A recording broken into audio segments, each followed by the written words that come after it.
Hi guys, so at PMQs on Wednesday there were some interesting exchanges, but one involved a promise that Boris Johnson made some years ago about the NHS.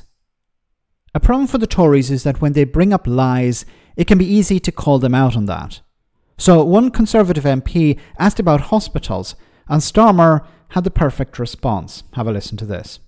Thank you, Mr. Speaker. The commitment of £400 million in funding for a new hospital at Watford General was one of the many brilliant things of the previous Conservative government. And my good friend, the former Member of Parliament for Watford, Dean Russell, did, and would have been life-changing as well as life-saving for so many of my constituents.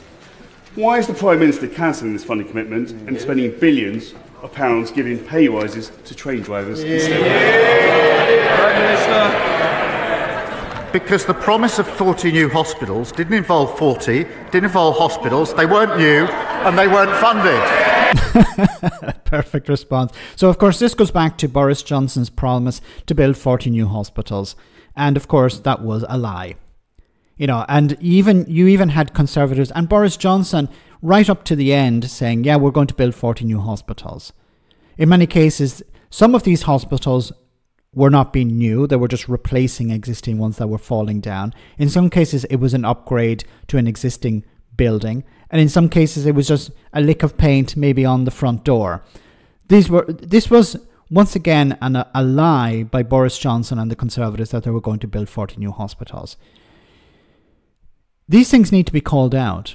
Now, it's also dishonest, the question that was put forward, because he mentioned train drivers. Oh, what you're going to do is you're going to cut funding for the NHS and give the money to train drivers. How are those things related? If there are cuts to the public services, that's a problem.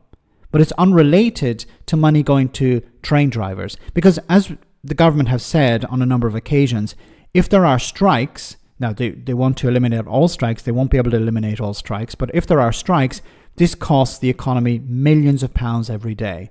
So if you're able to give the train drivers a bit of a boost in their salary and avoid the strikes, that's much cheaper than them going on strike and costing the taxpayer huge amounts of money. Because as was pointed out by a Tory in the previous administration during a select committee, they said, yes, it's actually cheaper just to pay the drivers more money to avoid the strikes, because every day there's a strike, the private companies are being compensated. So back to the question of hospitals. Hospitals need to be rebuilt. There are issues of RAC, there are structural problems. There's a case that structural funding is being used for day-to-day expenses. That needs to stop. But the Conservatives were not interested in actually rebuilding hospitals or refunding reconstructing the NHS. They were interested in running it down. So it was a good response from Starmer. Let me know in the comment section, guys, what you think. As always, your comments are greatly appreciated. Thanks a lot.